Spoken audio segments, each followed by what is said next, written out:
or didn't make it will have a chance to view it. Okay, great. Well, thank you everyone for joining us tonight. My name is Maura Boudreau. I do programs and publicity for the West Hartford Public Library. We're here today to talk about insulation and energy efficiency. Just to let you know that this is being recorded. So just give me like a day or two. Actually, I won't be back into the office until next Tuesday. So I'll be able to send it out next Tuesday to everyone as an edited version. So also, if you do have any questions, what you can do is put it in the chat box to the lower right-hand corner, or you can raise your hand or unmute yourself and you can ask the panel any sort of questions that you do have. So with that, I will turn it over to Bernie. Okay. Thank you so much, Maura, and thank you to the library for hosting this. It's a great asset to the community and across the state. We have some folks from across the state, which is great. Insulation is essential for every home. And I've got kind of a funny play on words there. Friends don't let friends go uninsulated. We recognize that at this time of the year with all this going on, we're not going to get as many people as we would like. So I'm actually hoping that all of you tonight will take the YouTube video that Maura is recording and actually share it around with your friends. And by the end of the session, between a couple remarks that I'll make and that Ryan is going to make, you'll know who needs insulation and who doesn't. So you'll be really doing them a favor. Ryan, the next slide has on it our program for this evening. And we're going to lead off with Catherine Deviney, who is West Hartford's energy specialist. We are very lucky to have her. She does a myriad of things. She'll talk about the West Hartford energy plan a little bit and give an indication of how the town, the municipal operations of the town are actually leaders for the rest of the community, which is really important. I'm Bernie Pelletier. I chair the West Hartford Clean Energy Commission. And I'm really going to have a couple brief slides. And then we get to the heart of the presentation. We're lucky tonight to have Ryan Behling from New England Smart Energy. He is one of the contractors that works with us on Heat Smart West Hartford. And he's going to take us really on a tour of insulation, the science of it, some of the problems in getting it installed, some of the barriers in our homes, a little bit of how different places it's needed, different kinds of insulation, and most importantly, this is hopefully an action-oriented discussion with all of you tonight. We should be able to leave this presentation and at least know who to call in terms of taking the next step to getting more efficient. And we hope to have time for questions and answers. And as Maura said, put them in the chat, or if you want to deliver them verbally. And if we can't get to them tonight, you can follow up with our emails and get us that way. Ryan, the next slide is Catherine's, I think. Catherine? Yeah, I'll take over here. So good evening, everyone. And thanks for coming. So as Bernie mentioned, I am the energy specialist for the town of West Hartford. I don't know if anyone knew that West Hartford has an energy specialist, but I've been working for the town part-time since 2011.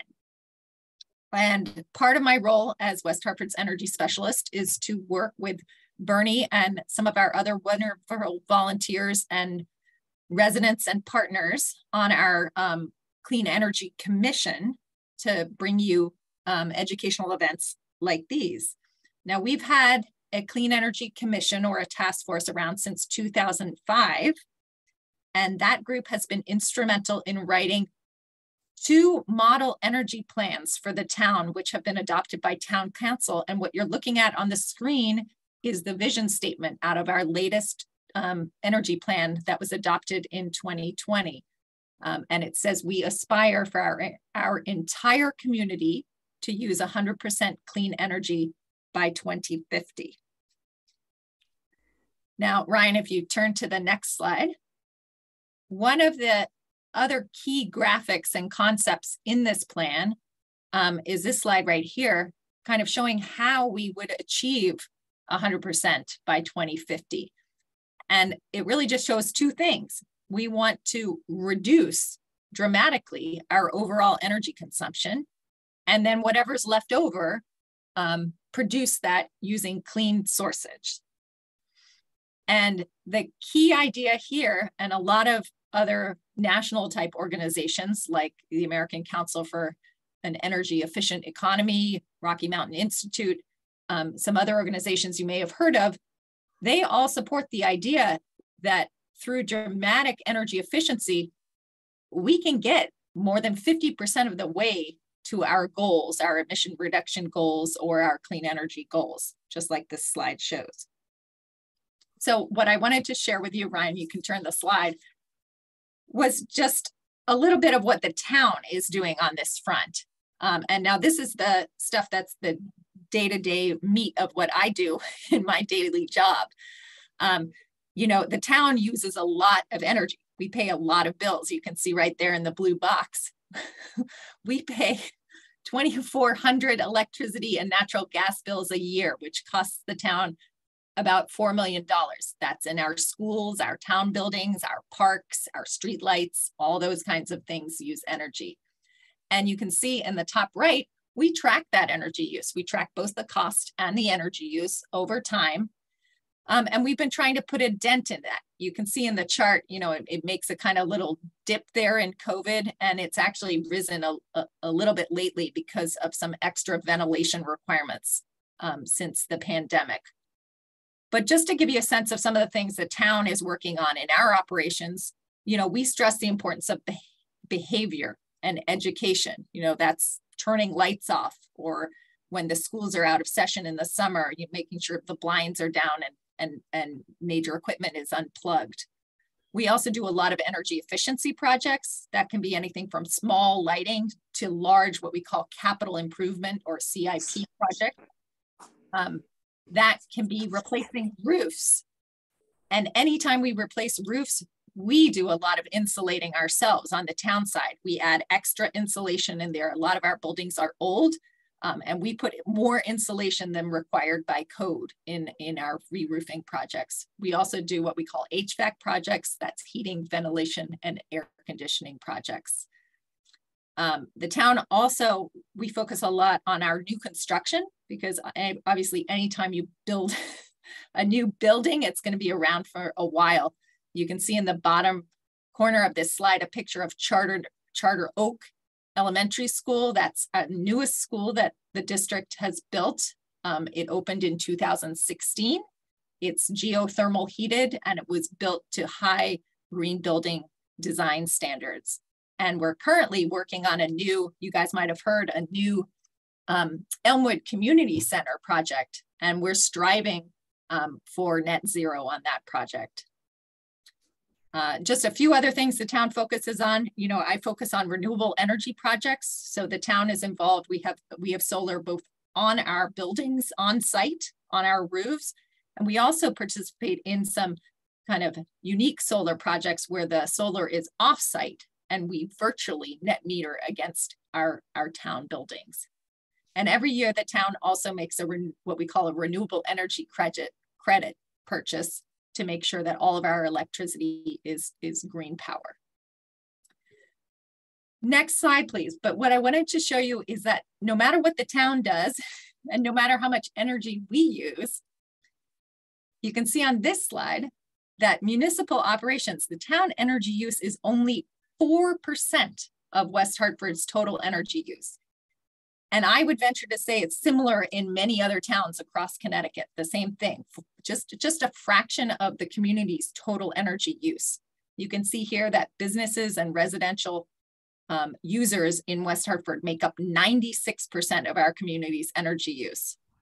And so that's why we're so excited to talk to you guys here today, especially about residential insulation, because you can see right here in this chart, that's the big kahuna. And if we can put a dent in that, we're really excited about that. And insulation is a perfect project. It's simple, it's discreet. Hopefully we can save you money, improve your home's comfort, and Ryan's going to tell you all about it. So thanks for being here, and that's it from me. Great. And so I really have three very quick slides. And as I promised, I want to sort of deputize you to become on the street insulation watchers. And I just want to show you at this time of the year, when you get like a little bit of frost or a little bit of a light snow, you're uniquely able to sort of see the thermal footprint of people's homes. And I have a little phrase, snowy roofs tell no lies. If your rooms are drafty, and which you all know because you're sitting in rooms, that's a hint that you need insulation. Surprisingly, if you find out that you have mice in the wintertime, that's often an indication that you could use some insulation, because since I put in cellulose information, which Ryan's cellulose insulation, which Ryan will talk about, I don't have mice anymore. And if your home is built before 1985 and you haven't done anything to it, for a certainty you need insulation. On the next slide, one of my hobbies is really to take pictures, as you can see. And so you look at the top roof and you can see that there's trouble spots all over the roof. It looks like at one time this house might have been fairly well insulated, but I bet you people have damaged the insulation, and you can just see where there is no insulation. The middle picture, I guess one of the telltale signs to me is when you have a roof overhang where underneath the roof overhang it's not heated. You can see that the roof overhang still has snow on them, but this homeowner is basically just spending a lot of money to melt a lot of snow. The next picture down, you can basically see, I've never been in this house, but I can guarantee you that what they have there is 6 recessed lights that are not properly air dammed in the back. And that's maybe something Ryan will touch on. On the next slide, there's really just a few more. The top house is actually, if you saw it, it's a beautiful house. I can tell you they have very expensive cars. It's a wonderful dwelling, but they have no insulation. Likewise, same thing with the middle picture. On the right is an unheated garage. You can see the snow is still there. Over their living area, they're basically, again, just melting snow. And I guess one of my favorite pictures is the bottom. This is one of my neighbors. I actually really like these people. We talk to them a lot. But when I look at this roof, I can see that middle square. That's the staircase upstairs. And I think Ryan got a little bit excited. He sees this sort of thing, and he kind of knows what to do. And so I'm going to turn it over to Ryan. I'll leave you with one phrase. Any of you who are old enough to remember the movie Ghostbusters, when there's something strange in the neighborhood, who are you going to call? Ghostbusters. When you see snow melting on the roof, who are you going to call? You're going to call Ryan. And with that, I'll turn it over to you, Ryan. Thank you, Bernie. All right, guys. Yeah, first of all, thank you for having me out. I always appreciate these opportunities to talk a little bit about energy efficiency to an audience. It's great. I think education on this type of stuff is really, really crucial. I'll give you guys a little bit of background about myself. My name is Ryan Behling. I work for a company called New England Smart Energy. We deal with all sorts of energy efficiency, mainly residential. Mainly, we work in the Home Energy Solutions program. We're one of many vendors in the state of Connecticut of home energy solutions, which I'll talk about a little bit, but essentially it's a residential assessment service dealing with energy efficiency. I've been with this company for about 7 years now. And as far as my educational background, I went to Northern Vermont University. I got a bachelor's degree in sustainability studies. My focus was more in environmental restoration, and then that sort of transitioned into building science. And I've been certified through the Building Performance Institute as an envelope and analyst professional, as well as certified through the Department of Energy as a home energy assessor. So with that said, what I'm here to talk about tonight is insulation. I certainly have a lot of expertise in all things energy efficiency, but we're focusing on insulation, and that's certainly one of the most important aspects of energy efficiency when it comes to everything, but especially residential. And we're going to be kind of talking about a lot of the science behind it, ways to identify issues, various forms of insulation and when you can use them, etc. So real basic here, just to start off, what is insulation? Simply put, insulation is just a material which slows the conductive movement of energy. So energy is constantly moving in several different ways. And it's always going to be moving from where it's warm to where it's cold. You can't stop that, but what you can do is you can slow it down by using materials that take a long time for energy to transfer through. So there's a lot of different types and forms of insulation. There's a lot of different applications. There's a lot of different technologies we've developed over the years, but it all essentially serves the same core purpose. In a home, that's to establish a thermal boundary. When I say that, I mean a continuous boundary of insulation that determines where you want your heat to stay and you know, where you don't care. So in the case of a house, that'd be your walls, your attic floor, your basement ceiling in some cases, or walls in others. This next bit here, where I say it should be used in line with a pressure boundary to be most effective, I'll talk a little bit more about that in a minute, as far as the relevance of that. But as far as how insulation is measured, it's measured in R value, which is literally a measurement of a material's resistance to energy transferring through it. I won't get super into the technical side of that, but basically, if you look at something like R value, you know, you say this insulation is R19 or R38 or R49. That's actually a measurement of how much energy is able to transfer through it over time, or really it's the measure of its resistance to that transfer. So I'm going to touch on this briefly in terms of types of heat loss.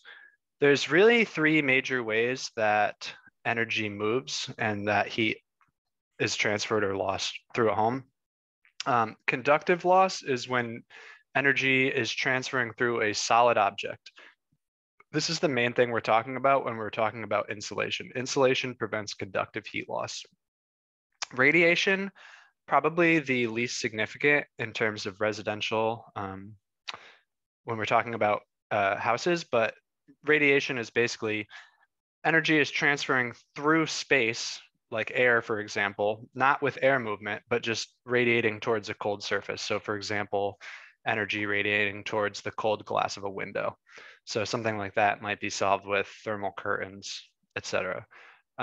Convective loss is when energy is transferred through fluid, mainly air. So if you have warm air, the air is warm and air can escape, that's a convective loss. It's literally the warm air is going out gaps and cracks, which can be solved by improving your pressure boundary, or in the case of a house, that's your walls and doors, anything that, and seals on your windows. So that can be improved through weatherization.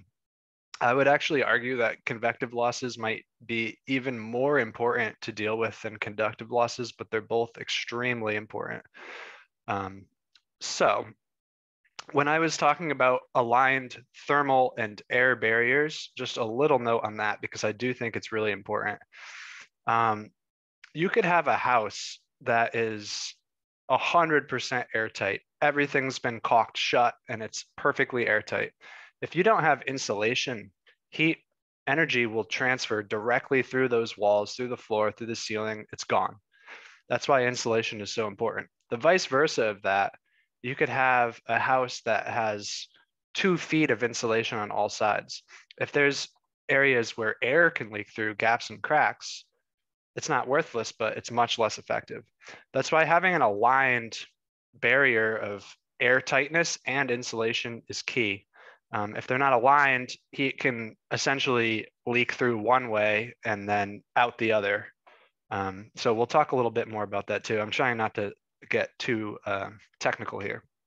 So first of all, I just want to talk about some common insulation issues. And this is important to talk about because these are things that anyone can identify in their own homes pretty easily. So a lot of notes here, but I have a slide for each one. So I'll work through them here.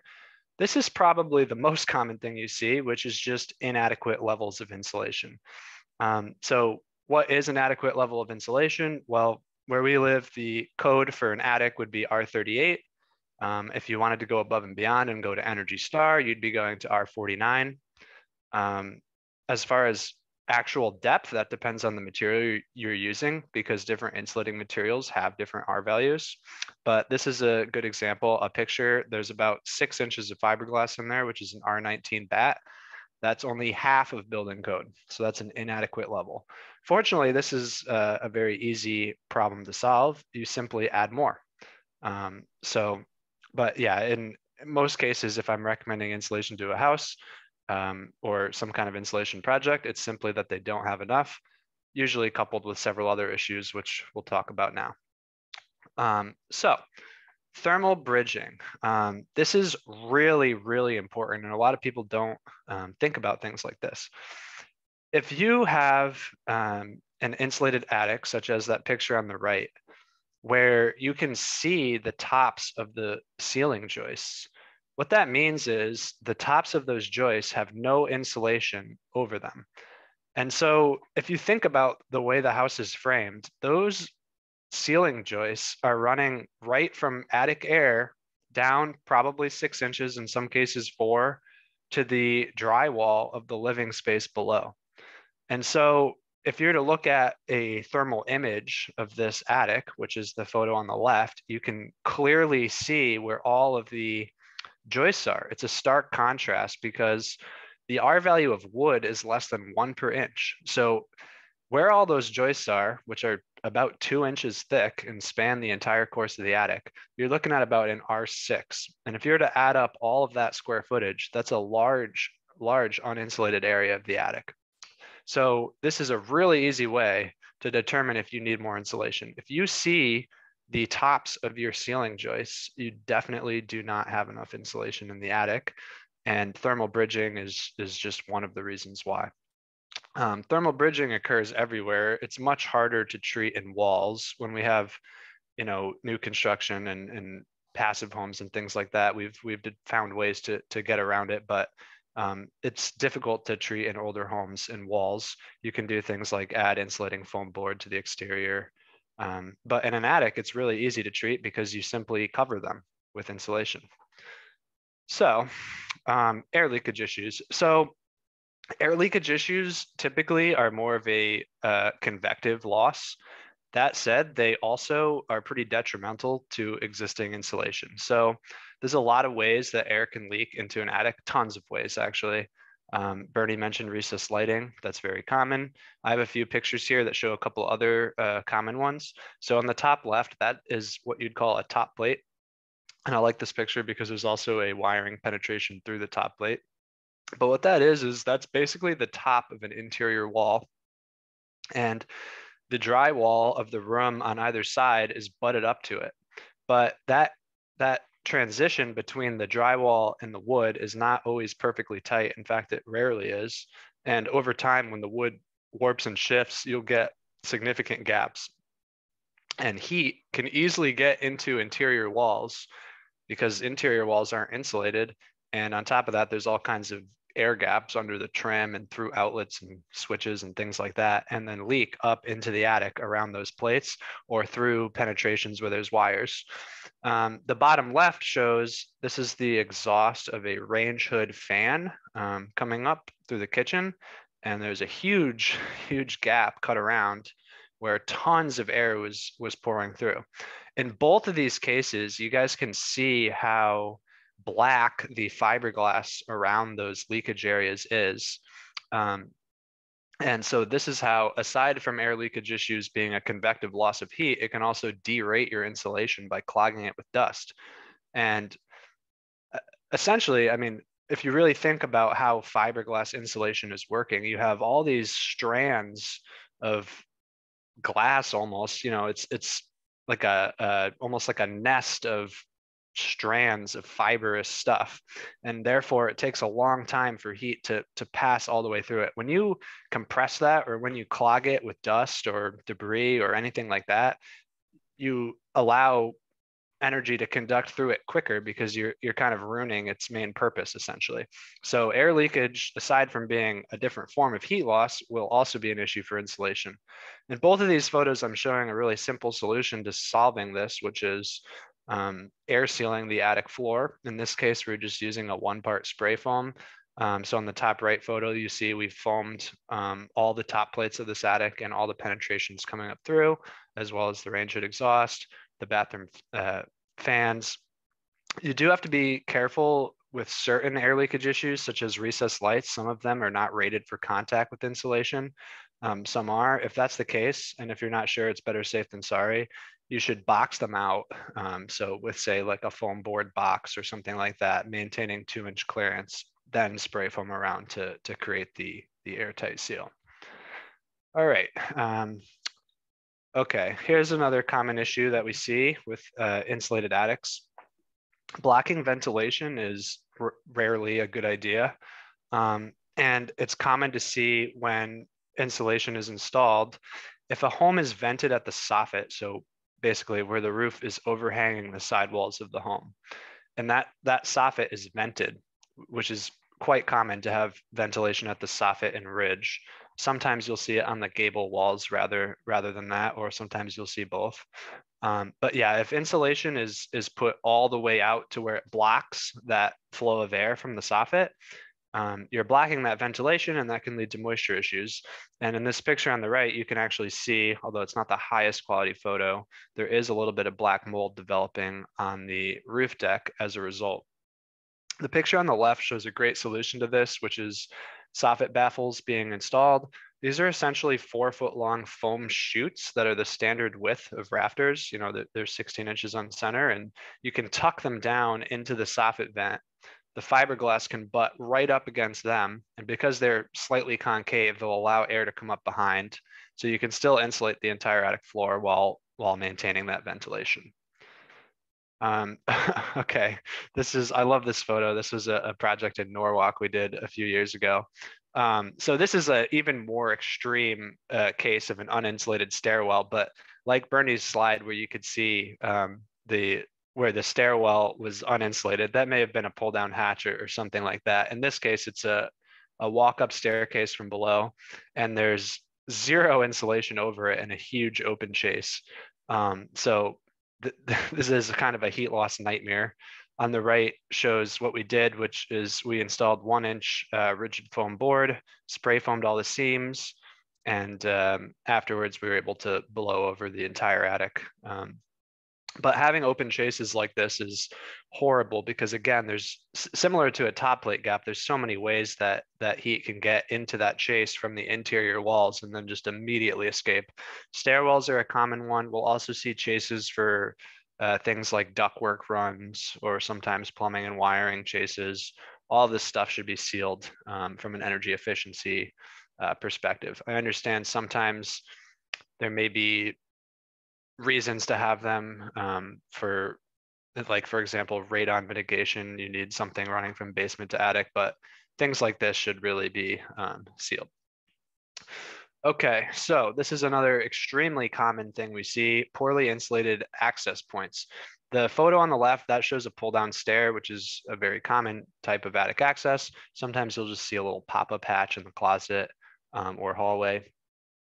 In any case, if you think about what these hatches are, they're really just a thin piece of wood, which again, wood has an R value of less than 1 per inch. So you could insulate your whole attic. If you don't insulate over this hatch, that's about 15 square feet of R1. So there's a lot of good solutions for this. I have seen some newer attic hatches that have like a 1-inch foam board built into them. That's not bad.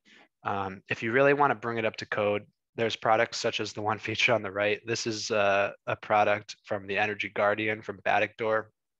Basically just a thick foam board box built over the hatch with a thick lid that'll bring it up to R38. It makes access slightly less convenient, but I have this exact product in this picture in my attic, and it weighs like maybe 4 pounds. It's not crazy. So that's a good solution there, and those are relatively affordable too. Okay, So we talked about a lot of problems that we see with insulation commonly. I'm going to talk a little bit about different types of insulation there are and different applications that they might be good for. So I have a lot of them listed out here, but I think I have slides for each. So first of all, we'll talk about fiberglass. It's probably the most common insulating material you'll see. It's everywhere. We've used it for decades. We'll continue to use it for a long time, I'm sure. Specifically on this slide, I'm talking about fiberglass batting. So fiberglass batting comes in rolls. You can get it in any thickness, 4 inches, 6 inches, so on. It does certainly have its purpose. It's really easy to install. And because it comes in a bat form, it's solid. So it's certainly easier to work with than some looser insulating materials. So probably the most common applications of using fiberglass would be insulating an exterior wall cavity, such as on the left, or on the right, insulating a basement ceiling, which current code would call for at least 6 inches, which is an R19. And you can see here they've used some, towards the top of the photo, you can see they've used some kind of hangers to ensure that it stays put. So fiberglass certainly has some advantages. It's not particularly expensive. It's pretty effective in terms of R value. It certainly has some disadvantages as well. Namely, it's extremely irritating to eyes, lungs, and skin. It doesn't handle moisture well. And unfortunately, with bats, what you'll find is if they're not secured well, gravity will work against them to ultimately make them fail if not properly applied.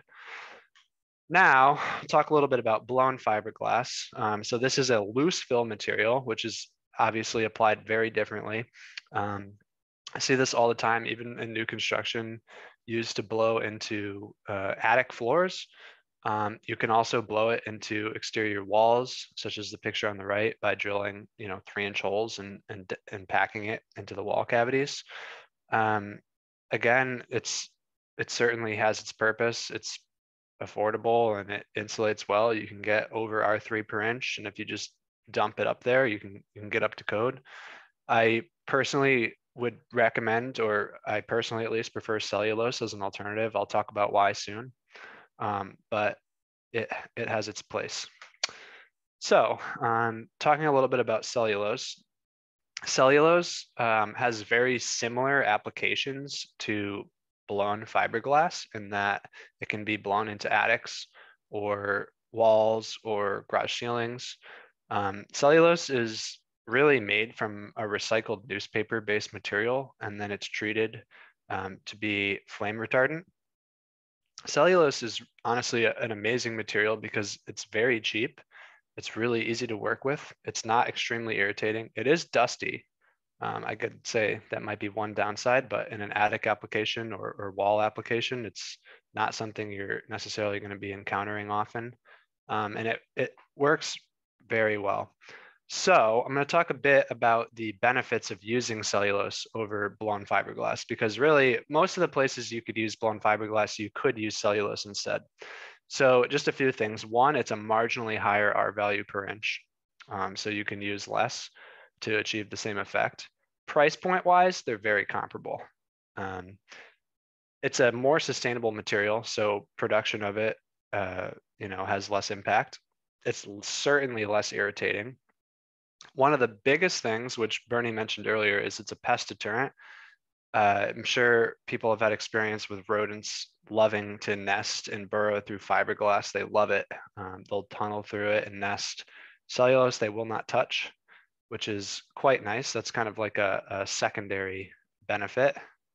And my bottom point is covered here by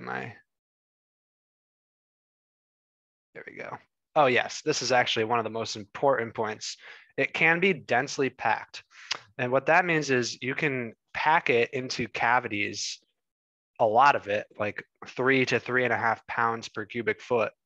And when you dense pack cellulose, two things happen. One, you actually achieve a higher R value per inch.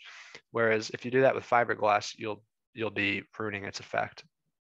Two, densely packing cellulose creates a very effective air barrier, which fiberglass will not. That's super important, especially on, say, an exterior wall application, because if you were to blow fiberglass into a wall, you could get about an R13 on a 2x4 wall, so most older homes. But blown fiberglass doesn't really prevent air movement. It just prevents conductive losses, not convective. Densely packed cellulose creates an air barrier as well as a thermal barrier. So it's really great for packing walls, which can reduce air leakage. You can also use it in garage ceilings if you have poorly insulated garage ceilings that are finished, all kinds of different applications. So it's really great stuff. It's very affordable and it works great. I'm a huge proponent of cellulose. We install it every day, and it's really good stuff. Okay, so next on here, mineral wool. Okay, we don't have to spend a lot of time on this. Mineral wool is sort of a similar material in terms of composition as fiberglass. There is some benefits over fiberglass, which is one, it's better at handling moisture marginally. Two, it has a slightly higher R value. One of the main reasons to use something like this that I've seen is it's a great sound barrier. So it has really good sound deadening properties. I see people use this like in office settings and things like that, even on interior walls. Downside being costs certainly more than fiberglass batting. But if you're going to use a batting material, these have pretty similar applications, but it's certainly something to consider. So spray foam is, there's a lot of different kinds of spray foam as well. Mainly, if you're going to be doing spray foam in a home, especially an attic, you're going to be looking at closed cell foam. It's certainly more expensive than open cell foam, but it has a much higher R value per inch, which is really its best feature, essentially. So a few applications where spray foam is great. And I will say this, spray foam has one of the highest R values per inch of any insulating material. So there's not many applications where using it wouldn't be great. That said, a lot of those applications, you could save a ton of money by using cellulose with proper air sealing first. And spray foam wouldn't really be necessary. But there are some applications where I do think spray foam is hands down the best application. One of these is basement rim joists. Basement rim joists, so basically where all of the floor joists butt up against the rim and that sits on the sill, which sits on the foundation of the house. That assembly, such as the picture on the top right, is probably the largest source of air leakage in a basement, aside from perhaps poorly sealed bulkhead doors. But it's difficult to treat unless you were to get in there and try to caulk every little seam. A great solution to this type of air leakage is to use like a 2-part spray foam and basically just seal all the way down over that entire assembly and hit the entire perimeter of the basement, which adds insulating value as well as mainly helps control air leakage.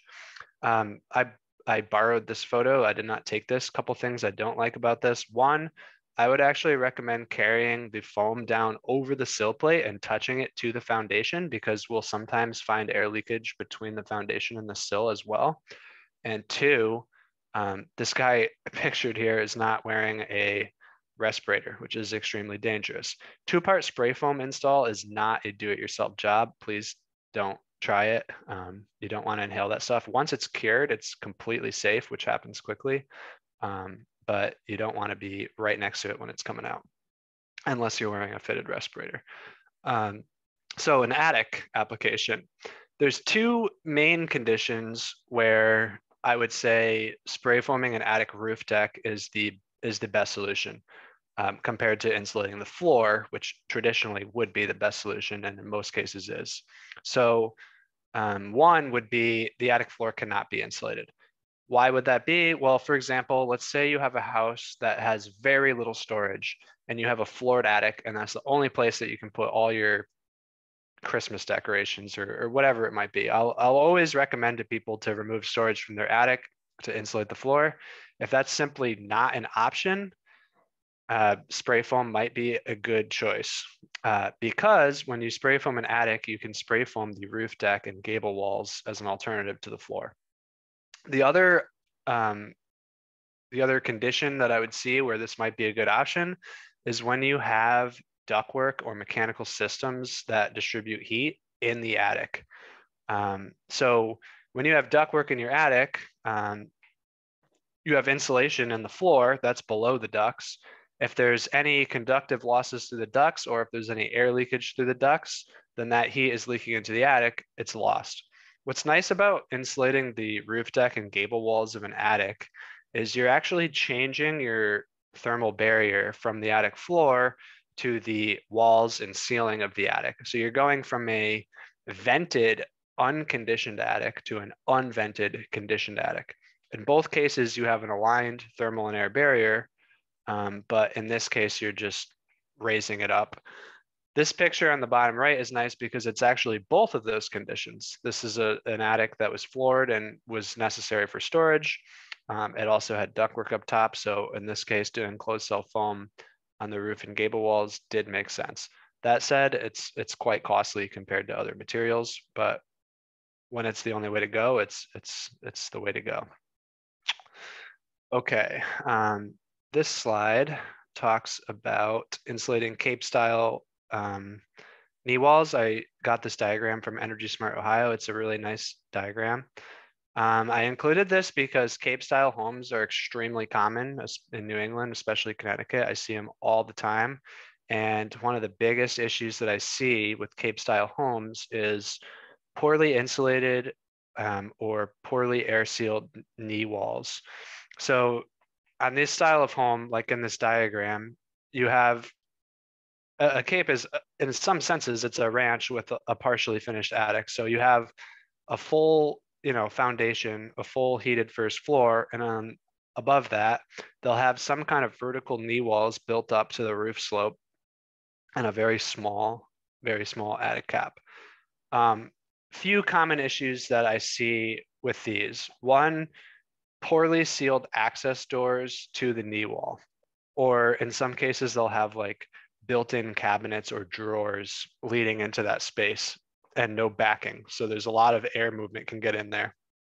The other biggest issue I'll see is that the rafters, the roof deck is insulated in there, but not the actual vertical knee wall and not the floor.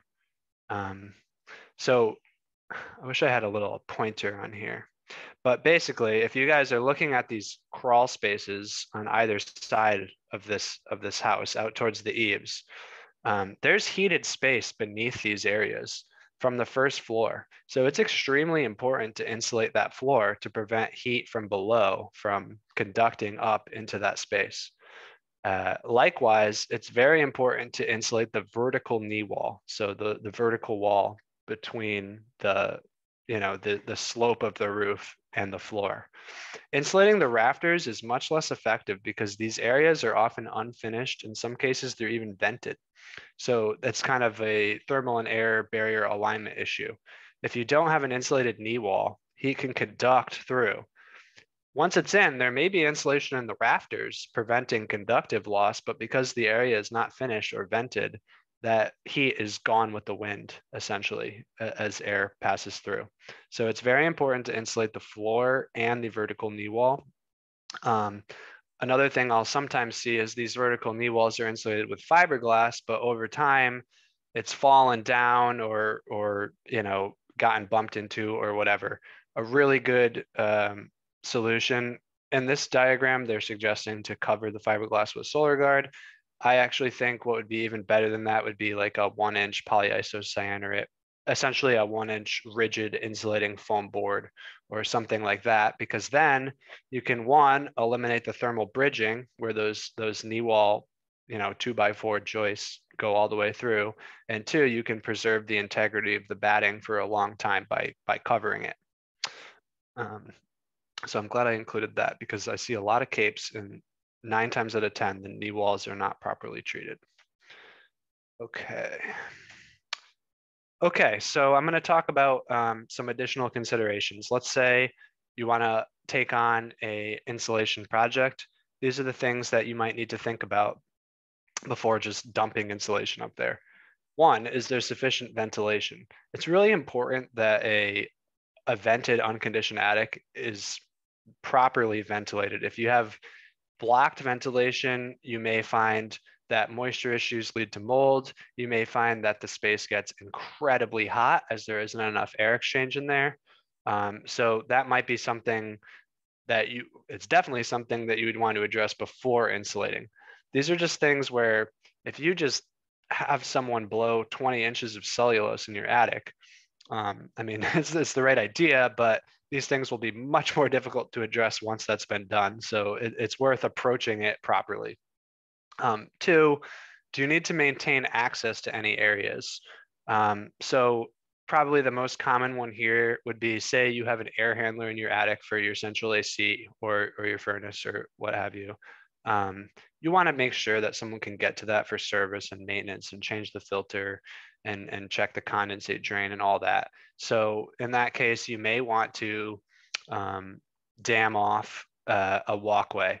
I think actually, yeah, this is a good example. This open blown attic, you can see they built like a 16-inch or 18-inch high damming wall down the middle. There's no air handler down there, but this is a good example of like a kind of a catwalk that you could include to maintain access through the attic. I would actually recommend going above that, and instead of just damming enough an area to not be insulated, to frame up. So this is what I did in my attic, and it worked quite well. The bottom line is, if you have decking down on the 2x6 joists of your attic floor, you have already condemned yourself to having poor insulation. And the reason for that is that's only 6 inches.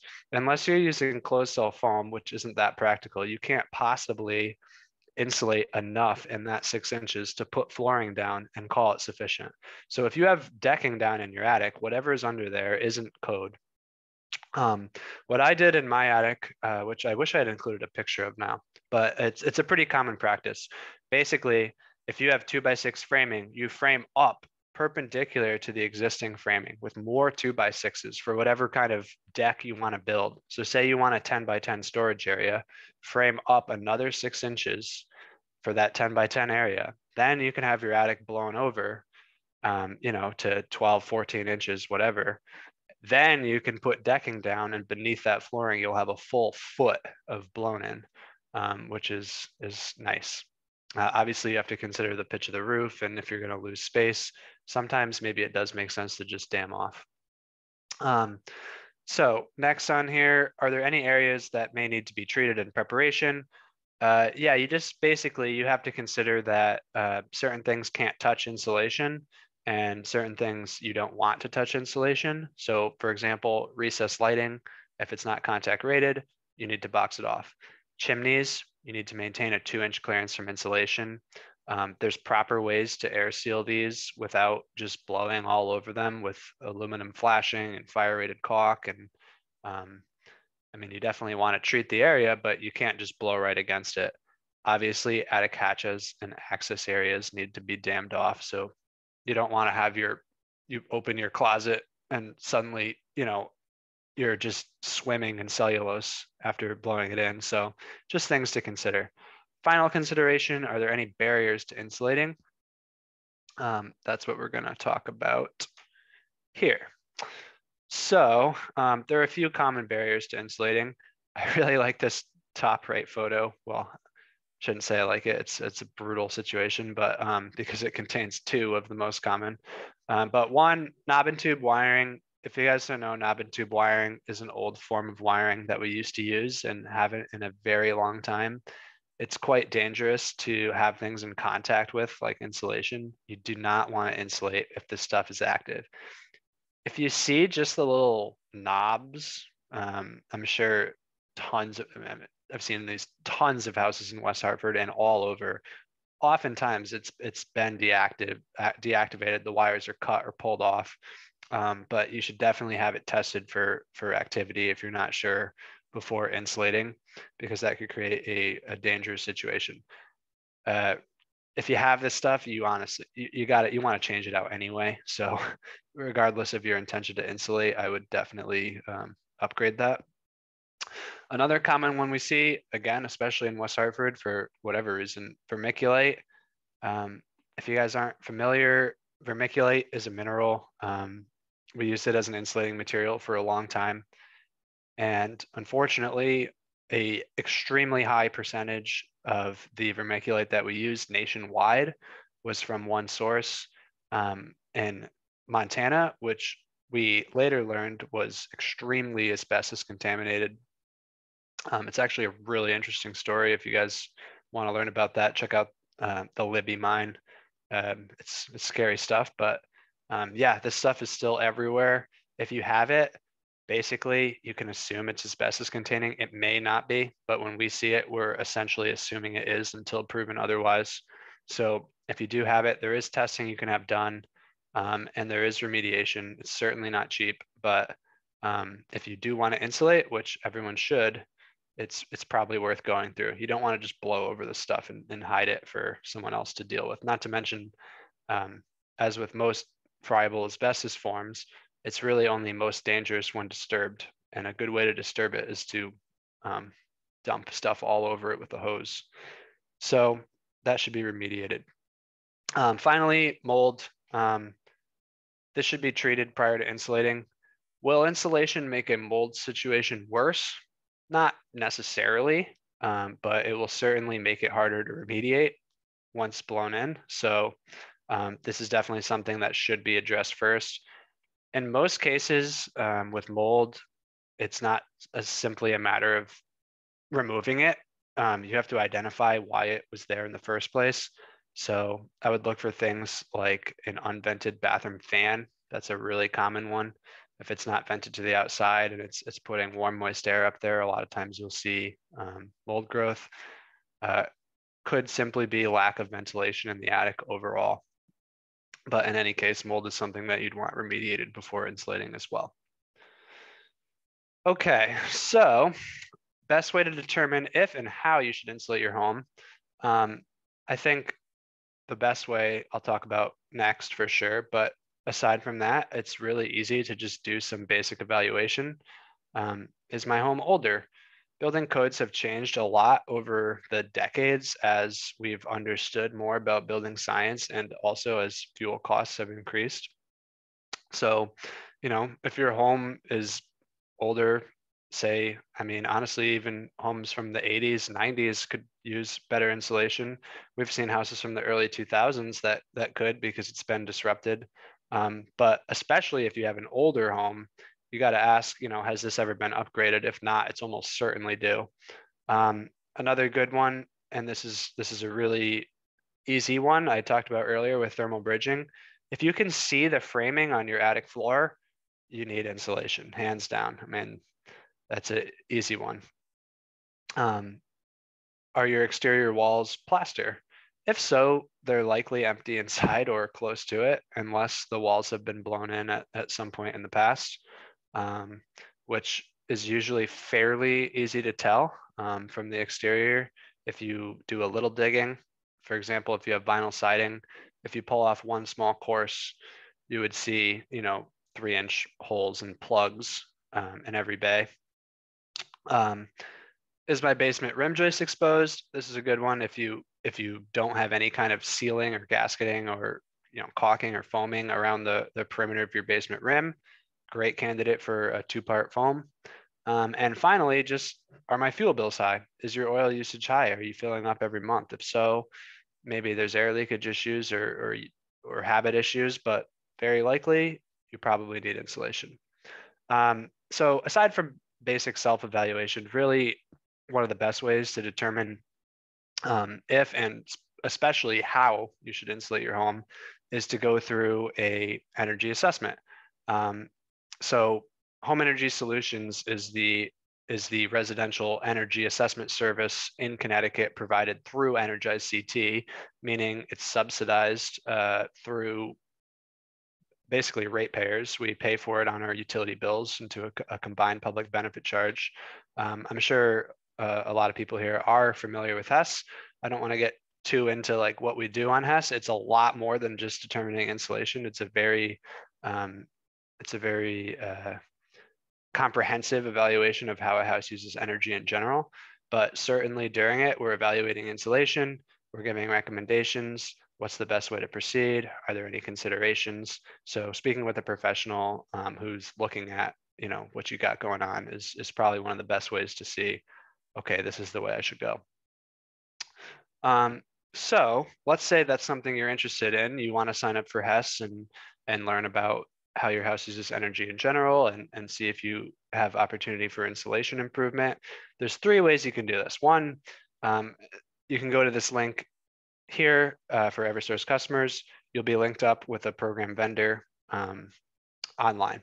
Also, if you go to energizect.com, that would also allow you to select your utility. I'm sure most people here are probably Eversource, but if you do have United Illuminating, you can get to the same type of website through the Energize CT main page.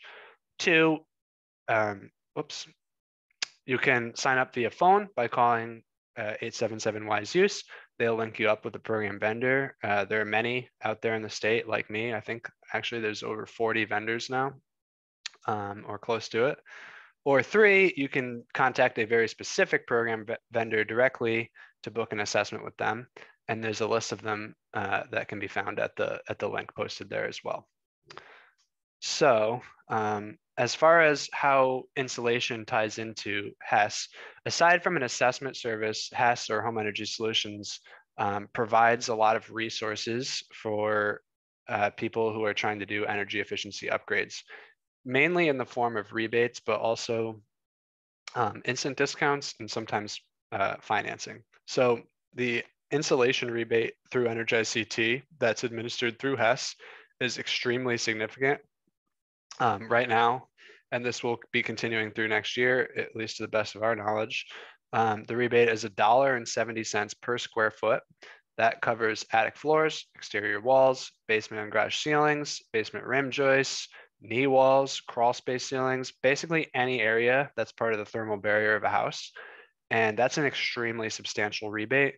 Obviously, professionally installed insulation pricing varies depending on how intense the job is and what material you're trying to use. But I would say in most cases, that's probably about 75% of cost, which is huge. That rebate is capped at $10,000 total. So if you have a mansion and you're trying to do attic walls basement, you may cap out there. There's a few other specifications there. 1, the installed insulation must meet code or greater. In most cases, I recommend going greater because the codes are always changing. So what's today's building code? What's today's Energy Star code will be tomorrow's building code, and it's better to stay ahead of that curve. And on top of that, the existing insulation in the home must not exceed certain levels. Basically, these incentives are all based on savings. If you have a well-insulated attic, they're not going to pay a rebate towards adding more. But if it's R19 or less, which many attics are, it qualifies for the rebate. A little bit about financing. The financing through Energize CT, specifically Capital for Change, is incredible. For small projects, so projects up to $3,000, they allow completely interest-free financing over 36 months, and that's on bill, meaning it would come as a line charge on your Eversource bill, which is very convenient. So with these kind of resources, it kind of makes insulating a no-brainer depending on the existing conditions. And I can say from experience, in a lot of cases, the savings that are yielded from the install will actually be more than the monthly payment through Capital for Change. So when you look at it that way, it's all good stuff. And I think that brings us basically to the end here. I did throw up my contact info here, so if down the road anyone has any questions, they can feel free to reach out. But I appreciate you guys taking the time to listen to me talk about insulation. And Bernie, I think I'll turn it back to you for questions. I think you're still muted there. Yeah. If you don't mind, would you click forward one more slide? That's a heat smart slide, I think. So We are in West Hartford working with an education and outreach campaign called Heat Smart West Hartford. And actually, one reason Ryan is here this evening is he is one of the 2 home energy solutions contractors is working with us.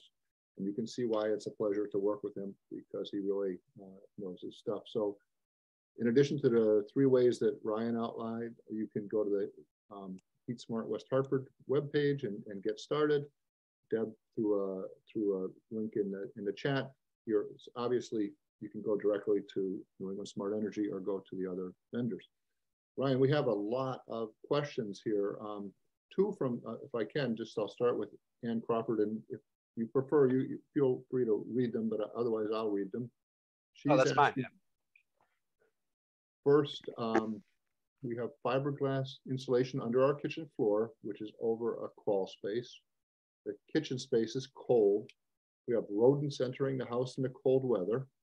We're told that we need to have rim joist sealing, and that should be sufficient. But if we want to change the fiberglass insulation under the floor, we could change to rock wool because rodents won't nest in it. Do you agree? I would actually agree. In most cases, if you have, like say, a cold floor and a crawl space, I would start with just 2-part spray foaming the rim joist and see where that gets you. Because I really mean it when I say most of the air leakage in a basement, that's the framing assembly it's coming through. And it's crazy what sealing all that can achieve. A lot of times air leakage is the driving force of heat loss and cold spots and things like that. So I would probably say start with that, 2-part the rim and just see where that gets you. And it may really make a significant difference. If you want to take it a step further, you could look at replacing the batting. As far as rodents interacting with mineral wool insulation, I'm not sure. Cellulose they won't touch, but there's not really a good application of cellulose in a basement ceiling because it's a loose material and you're fighting against gravity. So I'm not sure about that, but start with foaming the rim, and that'll probably get you where you want to be. Great. And if you don't mind, maybe we'll stop screen sharing so we can. Sure. People can see if they want to be seen, they can be seen. If they don't want to be seen, they can still hide. Well, actually, Ryan, it leads into Ann's second question, which is her house is 100 years old. So like you said, West Hartford has got old houses, has a stone foundation, so it's not going to be super tight. The rim joist is not fully accessible in the front of the house under the front porch because there's a major beam in the way. So it seems the rim joist insulation could only be applied to 3 sides of the house. Would that defeat the purpose of rim joist sealing? It doesn't defeat the purpose. I would still get as much as you can. That said, it's certainly less effective if you can't get it all. It's pretty easy for air to find ways to redirect. So sometimes sealing 90% doesn't achieve 90% of the goal. It achieves less because that last 10% is then worse than it was, if that makes any sense. But I wouldn't let that deter you from doing it. I mean, you should still definitely insulate as much as you can, for sure. I mean, it's not going to hurt. And I took a flyer trying to pretend to be you, and I suggested that if there's just a beam in the way, sometimes you can wand spray foam on the other side of that. So depending on it, the applicators for those 2-part kits are long hoses with long barrel tips. So you might be surprised the areas that they could get into. But yeah, I mean, you definitely should at least get what you can. I mean, there's no question there. Great. I see that Deb is asking a question. I think she just got a new door. How do you properly insulate a bulkhead Bilco door? Oh yeah, that's a really good question. I actually saw the house I was in this morning. Built in 2002, is a relatively new house, but in their basement, yeah, they had a bulkhead door, and it was just open right to the basement. I have yet to find a solution to actually weather strip that metal door and make it tight. The best thing you can do is, if you don't have one, frame in and install an exterior insulated door at the bottom of the bulkhead. So basically, it's pretty common to see, like in your basement, there'll be a cutout in the foundation, an insulated exterior door. You open that up, there's the steps up to the bulkhead door. If you don't have that, if it's just an opening in the foundation and you can see the bulkhead and all the light coming through, I mean, I know that's not a cheap solution, but it's definitely the best solution. Short of that, as an interim or cheaper solution, even just like hanging a heavy moving blanket or insulated blanket or something like that over the opening would help. But yeah, installing a real door is definitely the key there. That's it. And you said something there. If you can see light when you're down in your basement, that's usually a good indication that Gary has a question that I'm curious about. Is using a reflective aluminum radiant barrier on a roof deck beneficial? Yeah, it definitely is. I think if you have a well vented enough attic, it's probably not crucial.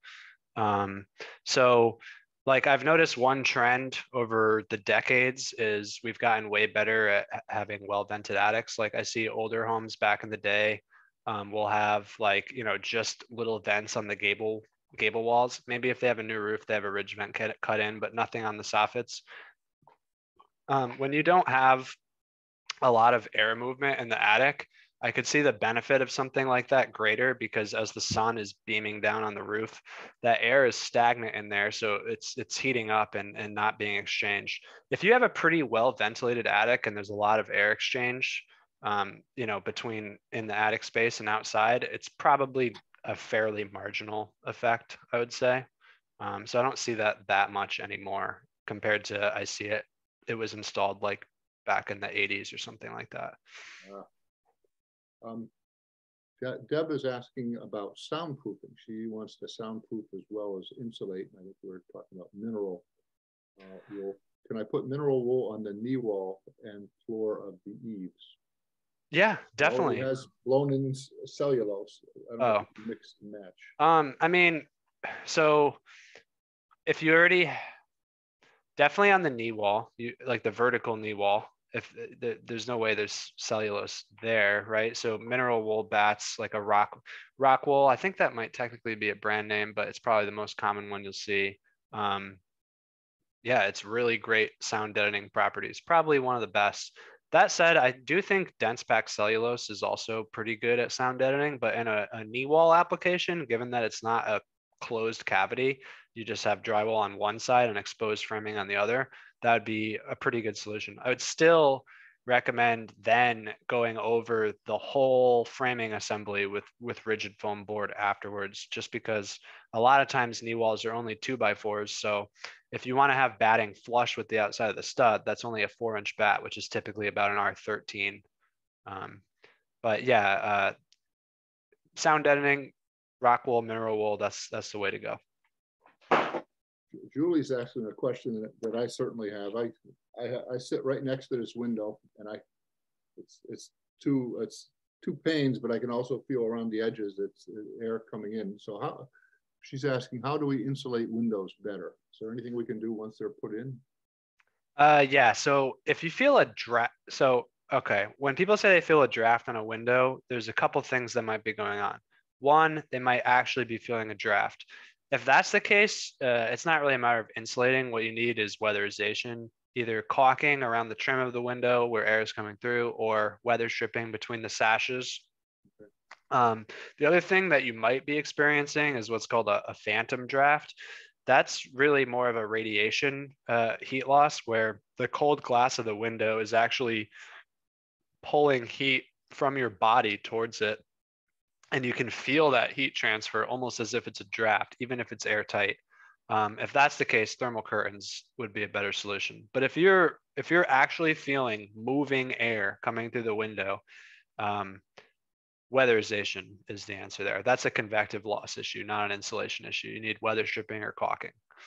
And a blower door test, which we won't have to get into, but basically going through Hess would be a great way to diagnose those issues. For most homes, especially like 1985 and prior, Hess is just foundational to any next step.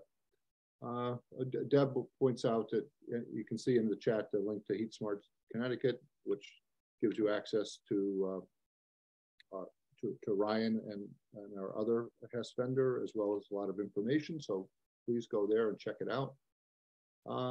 Gene Hughes is asking, we use our attic entirely for storage as we do not have a garage.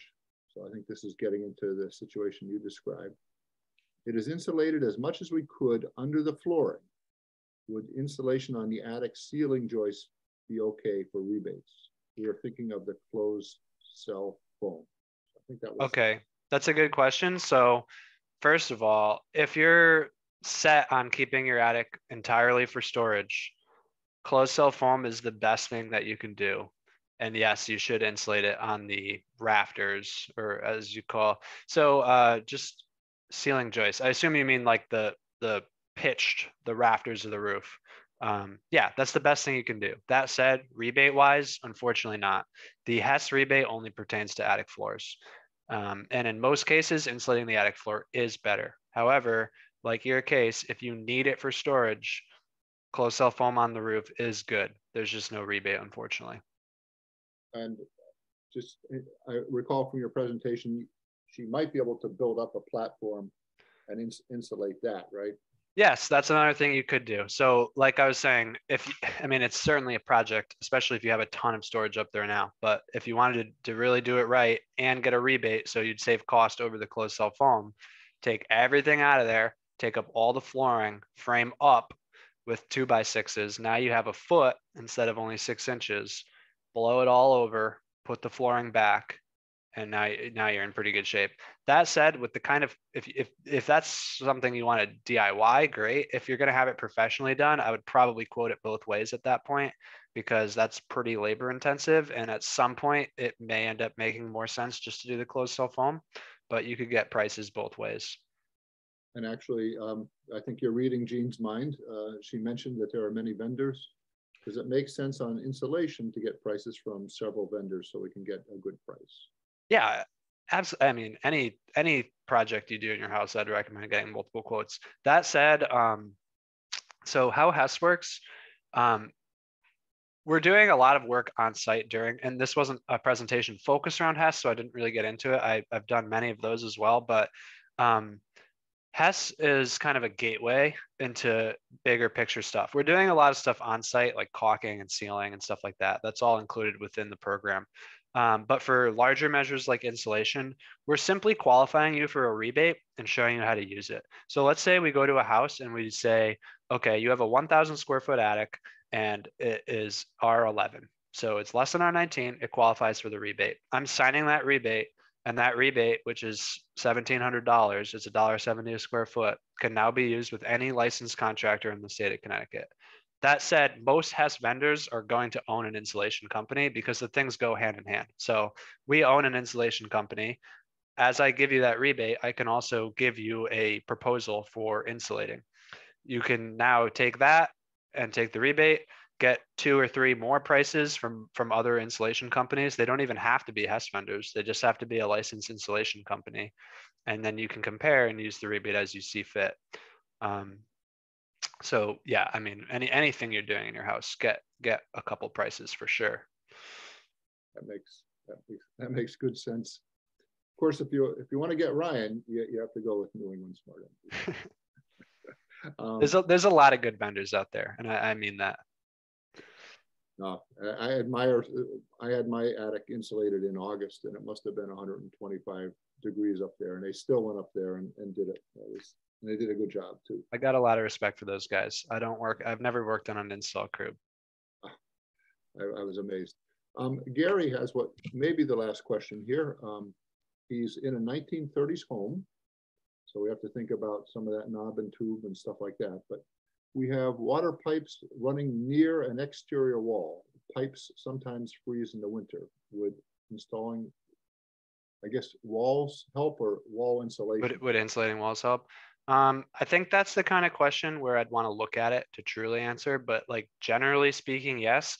That said, most pipe freezing issues that I've seen have ultimately ended up being more of an air leakage issue than an insulation issue, probably 4 out of 5 times. But that said, insulating walls with densely packed cellulose both insulates and creates an air barrier. So yes, I would want to see it before I give you a definitive answer, but likely it would help. That's great.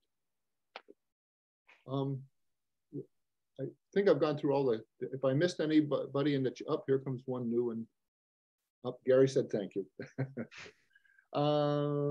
James Carnaccio, if you want to unmute, go ahead, or if you want to type it in chat, go ahead.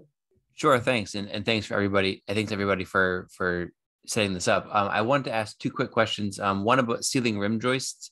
If you have a furnace that's just drafting in through your basement, do you have to make any special considerations for whether you should seal everything up or not? Or I mean, yeah, you're talking about like makeup air basically for the combustion. yeah, Yeah, absolutely. I mean, I would say that's not a common issue that we see where tightening can reduce makeup air of a combustion appliance. But basically, to anyone who's not like totally familiar with what he's asking, when you have a natural drafting heating system like boiler or furnace, it's taking air from around it to push that exhaust out the flue and ultimately out the chimney.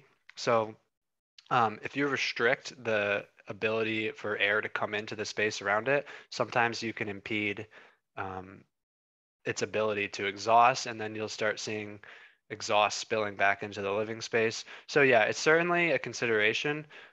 Typically, most installs of heating systems, if they were done professionally, are either in a space with enough volume to sustain its makeup air, even if it's air sealed, or if it's not, they'll have some kind of mechanical ventilation added, like fan in a can type stuff, where there's an air intake coming in from outside and leading right to the exhaust.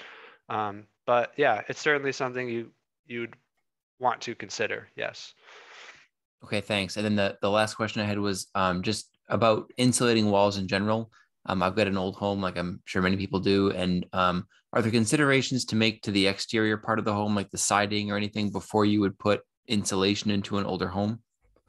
Yeah, definitely. So you'd want to see what's going on there.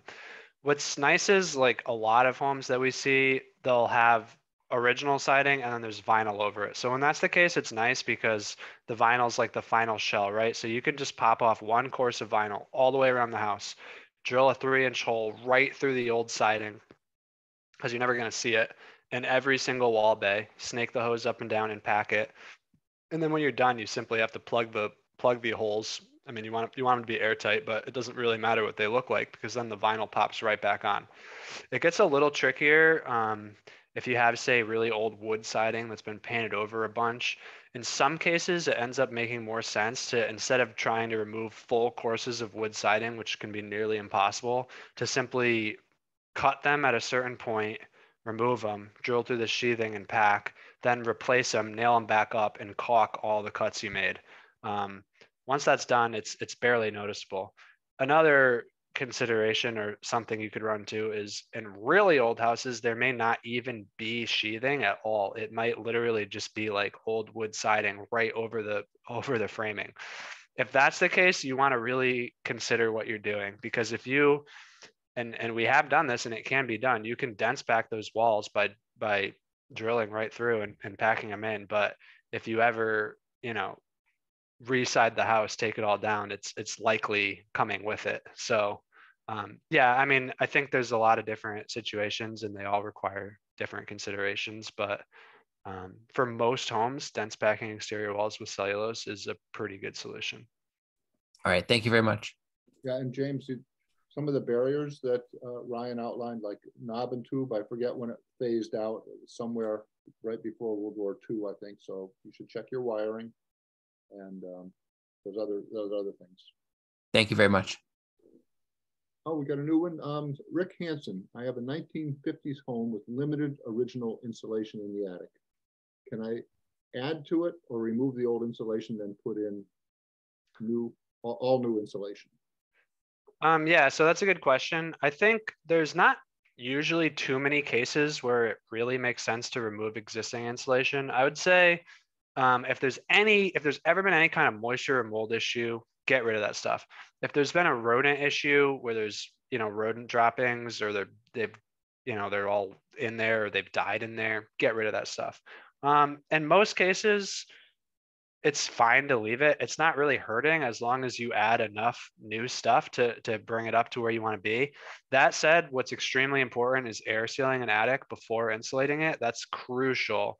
And in doing so, you're oftentimes, like my house, for example, built in 1955, I had like, you know, it may have been a 6-inch bat at one point. I'm not sure. It was like 2 inches of dust basically. And in order to air seal my attic, I basically just destroyed it, pulling it up to get it all the top plates. So at that point, I did end up just shoving it in a bag to get rid of it. But if you have 6 inches of fiberglass down and you just want to blow over it, that's fine. There's no problem there, as long as you can move it to air seal beneath and replace. Okay. Ryan, I have to say, this is just absolutely fascinating. I think on a beautiful evening, I think you held an interest and did a fantastic job explaining the science and practical benefits of insulation and how to get it. And I think it's the best deal going. I think especially, correct me if this is wrong, but this is my impression, that the best money you can spend is attic insulation and rim joists. And that's a lot of your heat loss comes through those two things. Yeah, there's no question that adding attic insulation in many cases will be the best return on investment you can make to your house of any possible energy efficiency improvement. Oftentimes, if you consider the program rebates and you're factoring them in as well, you'll see a full ROI of like less than 2 years. Not always, you know, sometimes it's a few years or 4, but anyway, you look at it like that, it's a great investment. Rim joist, yeah, it's great. I definitely recommend everyone do it. Definitely has gotten a little costlier. The material, like the cost of 2-part foam, has gone up in the last couple of years, but even still, it's definitely worth doing. Everyone should do it. And I'll just I see Jean has her hand up, but very quickly, if you're a low income, so if you're on a fixed income, if you're like, I think for one person below $38,000, some amount like that, you might be income eligible, and some of the rebates and some of the things that come with the Hess, in that case called Hess income eligible, are actually just make so much more sense too. So yep, that's a good point. So I talked a lot about, or at least a little about Hess. Hess income eligible is a very similar program to Hess, but it's offered to people whose income is under a certain threshold. In that case, it works a little different. The incentives are much greater, believe it or not. So like in the case of insulation, oftentimes through Hess, the rebate will cover, say, 75%.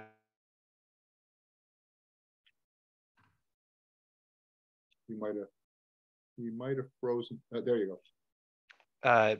I don't know if you guys caught that or if I was freezing up, but yeah, essentially through income eligible, you can get it for free. Yep, and there's other benefits as well. Jean, you got your hand up?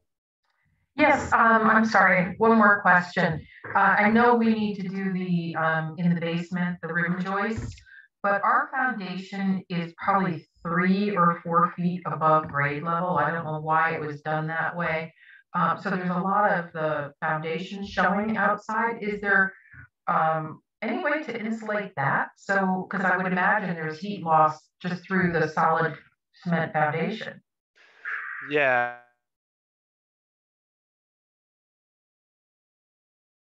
There's 2 different directions you can go.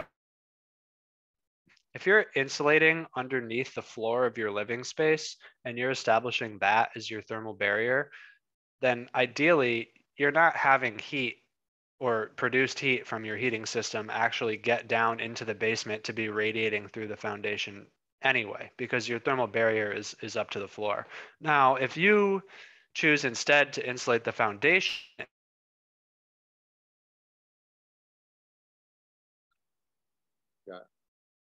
I think if you insulate, go ahead. Yeah, exactly. As Bernie said, then you insulate the walls. And there's a lot of ways to do that. You can frame them out with standard framing and do batting. You can do insulating rigid foam board like polyiso, 2-inch, 4-inch, whatever it may be, and insulate walls instead. So it kind of depends which direction you want to go, but both can be effective. Everybody, thank you so much, especially you, Ryan. I think this was so informative. Maura from the West Hartford Public Library has got this on tape. We'll share the slide deck with her also. And I really am serious. I view this as a mission for those of you on the call to share this information, because it is so impactful to your pocketbook, to our economy, and to our climate. There's few things that you can do that are better in all three of those departments than what Ryan shared with us this evening. So I like to say we shouldn't let COVID be the only viral thing. I think some of this information should be spread just as easily as COVID spreads. Thank you all. And thank you, Ryan, especially.